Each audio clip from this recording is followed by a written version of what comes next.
Hello guys and welcome to another solo leveling race video. In this one I would like to show you the basics of Power of Destruction. I believe it's a very interesting game mode where you must destroy the dragons left and right hand in order to be able to hit on the head. The head gives you higher score and you must use your skills of Jinwoo in a way that it will benefit you through the match so that you can get the highest possible score. We will try to cover things like counters, teams, runes, possible compositions, etc. One thing that is very important to note before starting is that pay to win mode versus pay free to play mode is very different. You won't want to copy whales every time because it's like going to a Formula 1 race and seeing a McLaren and trying to imitate the same with your Honda Civic. It's not it's not gonna work the same, right? So let's try to cover all those areas and help you out with your score so that you can get the best out of your account. Let's get started. So first thing is hunter composition. So what you want to do is to have a DPS, a support, and then you can choose a breaker or another DPS. This will all depend on the element of the dragon on that day, and this will depend also if you're able to one-shot the golem or not. If you can one-shot the golem, you might not need a breaker, but this will also depend on the units that you have available. You might not have many DPS builds, so you will need a breaker anyway. So that's something to have in mind. But the two compositions, or well, the two types of compositions that I would recommend is first DPS plus breaker plus support. And if you are advanced enough that you can kill the golem without the need of a breaker, then you can use 2 DPS and 1 support. As for the units that are worth building for this mode, I have created a small tier list. So the double S tier are the best supports and the best DPS. One thing to note though is that main requires very low investment to be really good, but Libora does require certain investment. But she still has charm, which is good. So it has this damage increase, but she's not as great as Min on lower levels of investment. So just have that in mind. Like, don't go crazy on summoning a Libora because she's double S tier on Power of Destruction. It's not worth it if you are low spender. As for the S tier, is mostly the best breakers and then the DPSs that are good but not as good as the double S tier. And then you have the A, which are supports and lesser breakers. So these are breakers that don't bring any sort of utility.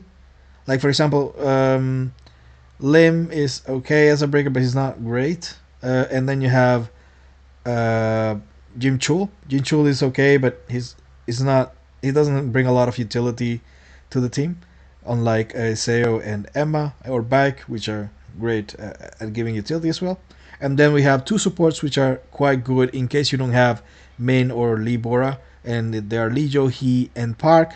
They are quite good at supporting the team with not only with surviving but also MP.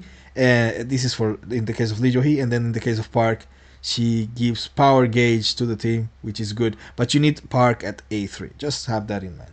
Then after that, you have the B and lower tiers. These I wouldn't recommend building for only for Power of Destruction. If you have them lying around there and you built them because you use them elsewhere, you can use also some of them in Power of Destruction. So Jojing Ho at A5 has this potion that heals, but it's a bit unpredictable, but still it has certain support. Plus he's a breaker. Then Dong Suk, it's okay as a breaker. The other two are also good. Nam is okay breaker, but doesn't do damage. And then the rest, they have certain capabilities, but they're like the, let's say, the worst at the at their roles in Power of Destruction. So building them, if you build them for the purpose of Power of Destruction, I wouldn't recommend doing anything. I wouldn't recommend building anything that is below A rank. As for weapons, these are the ones that I recommend building for each element. Um, let's start with the light one. So you have the Radirus bow, which is quite good. Then you have the Huntsman, which is a great SSR weapon. Um, you have the well, the spear is good, and then you have the sword, the light sword. It's also alright. As for dark, the plum sword is one of the best generic weapons. So not only because of the dark, it gives a lot of buffs. It's a stat stick of sorts. So what you want is to use plum plus one of the elemental weapons on a lot of days. This is going to be one of your best generic weapons as well. Um, then followed by the Moonlight. Moonlight also the same applies, but this is not a static. This is more like a damage increase weapon. So it will increase. It will help you do something. It will help you do more damage with the other weapon that you use. So that's great. The Scythe is just great for damage. So it's a good damage dealing weapon. Um, just to also note, the bow can one shot the golem, so that's something to have in mind. Moonlight as well, and plum as well, but you need quite good stats in there to be able to nuke the golem. But with the bow, you will have an easier time. Yeah? Then you have the book. The book is also a nuking weapon for the golem. It's quite good. Scotty is pretty good. It's an SSR weapon as well. Has a domain where you have increased damage, so it's quite good. And then the trident can do decent damage, but it's not near as good as these two. But if you don't have any water weapon, I wouldn't suggest building this over any of the SSRs here. But if you have resources, then the trident is the third best option. For fire, Vulcan's Rage with the buff, it's just the best weapon right now. And then you have the Fire Orb, which is quite good as well. It offers mana, so it's good in general for fire days as well. Um, for wind, you have Westwind. Westwind is an amazing weapon to nuke the golem as well. The longsword is also quite good after the buff. And then you have, I believe this is Baruka's dagger. Yeah, Baruka's dagger is also a good third option if you don't have these two. So next one is runes. Each day you will have different runes that you can use. It will all depend on the ones you have available. So don't think that it's just choosing the same runes every day. It's going to depend also on the rarity. So it's not something that can be explained easily, but it's quite straightforward because you have the damage multipliers, and you can see that if you have more damage in one skill than the other, then you should use that skill unless it's quite slow to deliver that damage. Yeah, so it's something that might take some testing, but it's not very time consuming. It's just something uh, to have in mind as well. Yeah, so let's start with the fire one. So decimate is the best one before fire. It has a crit damage multiplier, which is great, and also does a lot of damage. Although the charging time is a little bit long, but well, it is really good still. Then the next one is crushing blow fire. It increases your power gauge and decreases your ultimate um, skill cooldown, which is good. Then you have the death dance of fire, which is increasing the damage of when hitting enemies with that weakness. So it's good for specifically fire days. And then this one is has increased damage on bosses. Um, the next one is vertical art, also has increased damage on bosses. So if you don't have any of those breaking skills, you can use that one. For light days, you have Earth Shock, which is quite good because it increases critical hit damage. This one increases your critical hit rate, although it doesn't have a lot of breaking power, so just have that in mind, and it will consume a lot of your mana, but it's still good. Then this one, because it has breaking capabilities, if you have more need of break, then this one is better than this one, but this one is better for damage. The dagger toss skill for light is only good for days for light, and if you have enough MP. So if you have a team like with Lijo, it's quite good. And then the armor break of light is okay. As for dark, the Dark Death Dance is one of the best generic breaking capabilities. So if you don't have uh, a rune for breaking of Death Dance of the element that you're using and you need breaking, this is one of the best ones. Uh, the multi strike for Dark is also okay, and then the last one is the mutilate for Dark, which is fine if you don't need more breaking power. Then the wind one, the death dance is quite good because you can use it multiple times and it deals quite a good deal of damage on the days. Just have in mind that it has a lesser breaking capability, but it's spammable, so it's okay. Then you have the armor break, which gives increased damage, which is okay, and it has quite a good heavy break. It will almighty break. It has a almighty break, yeah. And then this one, crushing blow, which if you don't have in either of those two, this is also a good third option. Uh, as for water, you have Rush. Rush is the best water skill right now, in my opinion. For it has medium breaking capability, but also has a light breaking capability every 3 seconds if you did it on the last hit.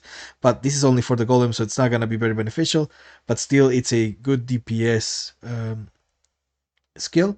Then you have the armor break. The armor break is not in general the water skills are not good damage, but I mean it's still 50% more damage, so it's okay. This one has really good breaking capabilities. Well, the best one with breaking capabilities is this armor break, the water armor break, and then you have this one which is, I think it's called Cold Storm. So Cold Storm gives you these dot every 3 seconds, so it's good added damage. And then you have these weak points skill, which offers a shield as well, but it's something you would use if you don't have any of these previous three. And then the neutral ones are honed in, which has added boss damage. Then you have Sunder and Effulgence, which offer critical hit rate and critical hit damage capabilities. That's about it for runes. Just have in mind that you can use one of not the weakness element on certain days. It will all depend on what you have, but you can mix and match depending on your case to see which one is best for you. So as for blessing stones, to me these are the five best. Boss layer increases your damage. Mana rampage increases your attack but it also increases your mana consumption. This one increases your attack and also increases the other enemy's attack, but this doesn't matter because uh, the dragon doesn't deal that much damage. So unless it's killing everybody, I wouldn't. It doesn't matter. And then this one is if you have the right elemental weapons and runes. This is a great advantage with no con, by the way. And then this one is damage increase when it's 70% or less. So this is really good for getting an easy damage increase during the hand breakage. Not on the um, head unless you are, let's say, in the middle of the match, but for breaking hands it's quite good. Then you have I believe this is Reawakening. This is a cooldown reduction on skills. It's quite good with mana, with Demon Slayer. So the problem with using this one is that you'll run out of mana. There are tricks to uh, not run out of mana, but generally, let's say normal players won't have it. So using a Demon Slayer, it's a good way of managing this part here. Then sharpness is good for critical hit increase, and this one is back attack damage, which it's just additional damage. As for the B tier, it's because it's quite conditional or not as good as the one on the top. So these two here, so Chains of Blood and then Conqueror of Adversity, are good if you are able to get low HP with the dragon. Eventually, though, you won't be because you'll have too many good stats, so getting there is going to be difficult, and you're going to be using Min or Li Jo Hee, so using these two is going to be difficult. Also, have in mind that there will be shielders in your team, so it's just going to be difficult overall to get to a low HP where it might be worth to be used to use these skills late game. Yeah. or mid game. But if you are able to, then these are quite good. Yeah. As for this one, this is good if your team cannot kill the golem, then you can survive at least. So that's quite good. Camouflage also is good for that. But this one is like, yeah, it's just in that case. Monarch's domain is added damage, but it's quite not as good. And then as for the rest, they just don't provide enough utility or anything related to the match that would be good. Unfortunately, I forgot to record the form team for the first one, but it's fine. I mean, it can be explained anyways. So let's explain the first team. So the first team is Seo, Bizbike, and Lee Jo-hee. So Bizbike is using Solid Foundation, Lee Jo-hee is using Destroyer set, and Seo is using a Guardian set. So you see I have a DPS breaker support team composition. As for weapons, I am using the two best dark weapons I have, which are Plum and Moonshadow in this case. As for Blessing Stones, I'm using Advanced Dagger Technique, Mana Rampage, and Reawakening. Reawakening in specific because I'm using Lee Jo-hee, so I have unlimited mana practically, so I just try to abuse it with Reawakening. As for skills, I'm using the Dark Multi-Strike and the Dark Death Dance. What else? I believe that's about it.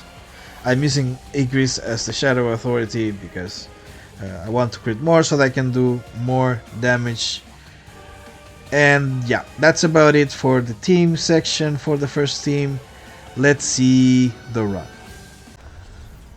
So the first thing I do whenever I start a run is that I go to the hand on my right. I've heard that if you use the other hand, your units survive more. I don't know.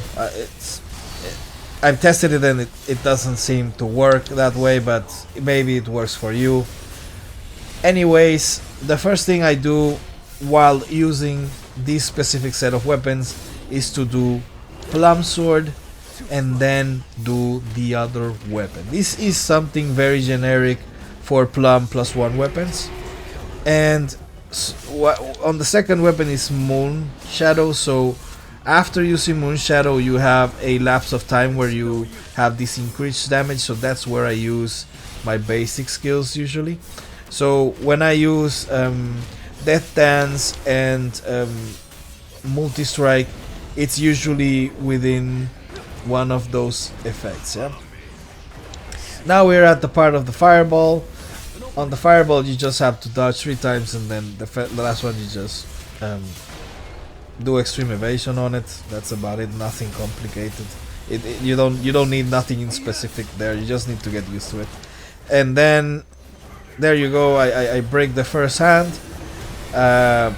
One thing that might work for you is to follow your units in order to offer them, let's say, support with defense break, etc. That might work faster than doing it by yourself, but to me, I do it this way. I'm not going for the best damage on earth, so just good enough, yeah. And as you can see, I dropped the Moonlight Dagger effect right before the head fell down. This is a tip I got from one of Nato's videos. She's actually a really good endgame streamer, and I followed her for that kind of tip. So now this is the part of the golem. When the golem comes, what you want to do is just break him as soon as possible. If you have a weapon that can nuke it on the beginning, good for you. I have a free-to-play account, so at this state it's not something I can show. In my pay-to-win account I can kill the golem with many weapons, yeah, so it's not. But right now it would make more sense to show it for a more general public, which is people that cannot. So yeah, that's what you do with the golem usually. And then once you break the golem, you're back to the hands, and you do the same thing that you did before, which is usually just using the weapons ultimate. First use Plum, then use the second weapon, and use skills as much as possible. As you can see there, I broke the hand and then I use Shadow Step. If you can, try to take into account that part so that you don't do it. But if not, it's also fine. I mean, you're not fighting for the FIFA World Cup here, yeah. So as for the rune skills, you just use them to break the weapon. When you see that, to break the arm, when you see that you are close to breaking a hand, try to use the rune skills and not the weapon skills like Plum or Moonshadow, because they are more beneficial to be used in the head whenever possible. And as for Mutilate, I think it's debatable if it's better to use it on the head or in the arms. You can use Mutilate with the arms, and if you can target both, it is quite beneficial. So whenever you can target both, it is the best. Yeah. So here I am, just 2 seconds left. I'm trying to do the skills that I can, and there you go. This is the first run, which is 46 million. Let's see how the second run does. For this second team, I will show another kind of gameplay, which is with Park.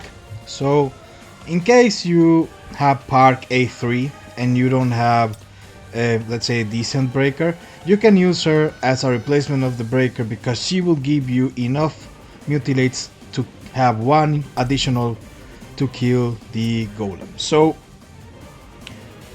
I use also a crushing blow as part of the skill set, because it also helps with power gauge. So this is more like a power gauge oriented team, yeah? So just so that you have it in mind. And as for the other skill, I still use Dark Death Dance. These are her artifacts. So this is Noble Guardian and Destroyer, Noble Sacrifice and Destroyer. And yeah, same weapons. Let's see how the run goes.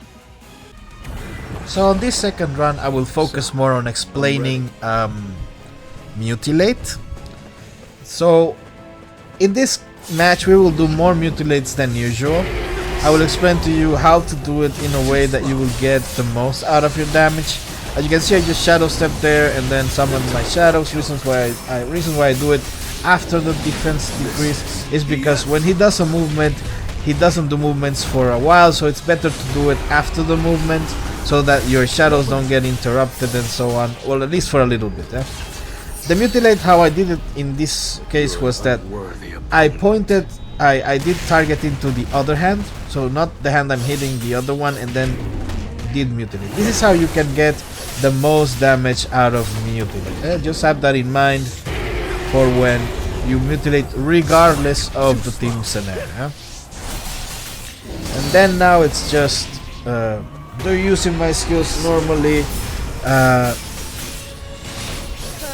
Try to keep Shadow Step up as much as possible.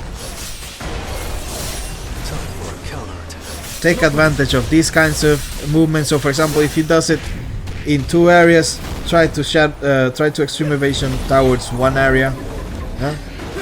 Now this is the fireball. I missed it, but you know that you can just extreme evasion to Shadow Step it and it will be better. But yeah, I miss it there. As for this side of this hand side, he does this movement there, so he does a bite. What you can do is, whenever he's going to do that sort of move, you can just extreme evasion twice before you Shadow Step. But you can also do it the other way around, which is stay close to the hand and Shadow Step. You will see both ways in the video, but just have in mind that you can do both. It's not only one way to do that sort of thing. Now I'm just building my Mutilate, because as you can see, I have no breaker, right? So the question is, how am I going to kill the golem if I have no break? The answer is, of course, mutilate. Unfortunately, I don't have a strong enough weapon to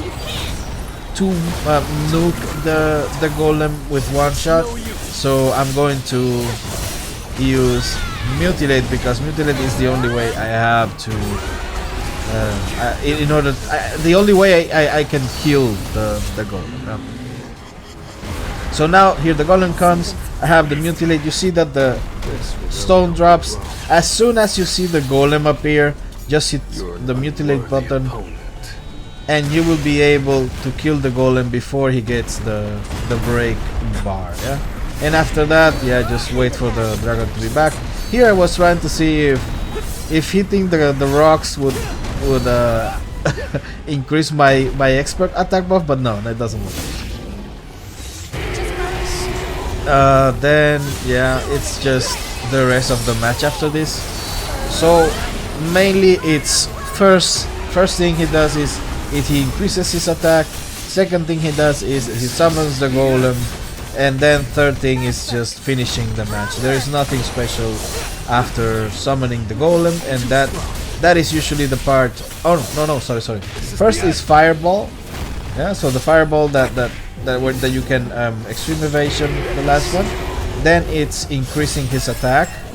Then it's summoning the golem, and then it's finishing him off. That's it. That's all you have to do. After that, it's just standard runs with opponents, where you try to use your most powerful skills with the highest amount of debuff. That's pretty logical, that it applies to any game, so I don't think I have to reiterate that. And yeah, here the time is running out. When the time runs out, just look at the skills and try to have the button almost pressed for the skill that will come in a few seconds. Yeah, that's about it. 41 million run. It's okay for my account, for my free-to-play account, so yeah, I'm going to register it. So 88 million. I'll just do a quick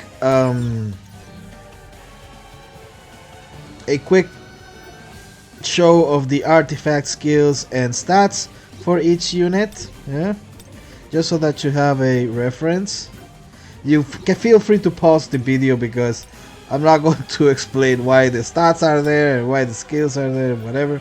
So yeah, if you want to know more details, you can also watch one of my F2P videos where I show in this one she had this book, but yeah, just so that you have it as reference. There's the book, and here are the rest of the stats. You can just imagine she has a 5-star book, and then the last one is Lee Jo Hee. These are her stats. And okay, that's about it, guys. 88.5 million for the final score. This is actually a quite good score for F2P. If you guys want to get better at Power of Destruction, just watch the videos. Try to do exactly what I'm doing. Oh, I forgot to also show my son Jinwoo. So these are his stats, and this is his build. Yeah. And as for skill levels, here are all the skill levels. Feel free to pause the video when you want to see something. Yeah. And yeah, like I said, watch the videos. They are quite insightful in what kind of strategy you could use for Power of Destruction. As I said, the pay-to-win world and the free-to-play world are completely different. Do not try, I repeat, do not try to copy a pay-to-win team. You will not do as well as doing free-to-play oriented team. Trust me when I'm telling you this, because when I do the strategies that they do, it's not the same, and I get worse results. Yeah. Anyways, feel free to ask anything you want in the comments section. If you have any suggestion or improvements, please let me know. And finally, if you like these kinds of videos, please like and subscribe, and I'll see you guys in the next one. Bye bye.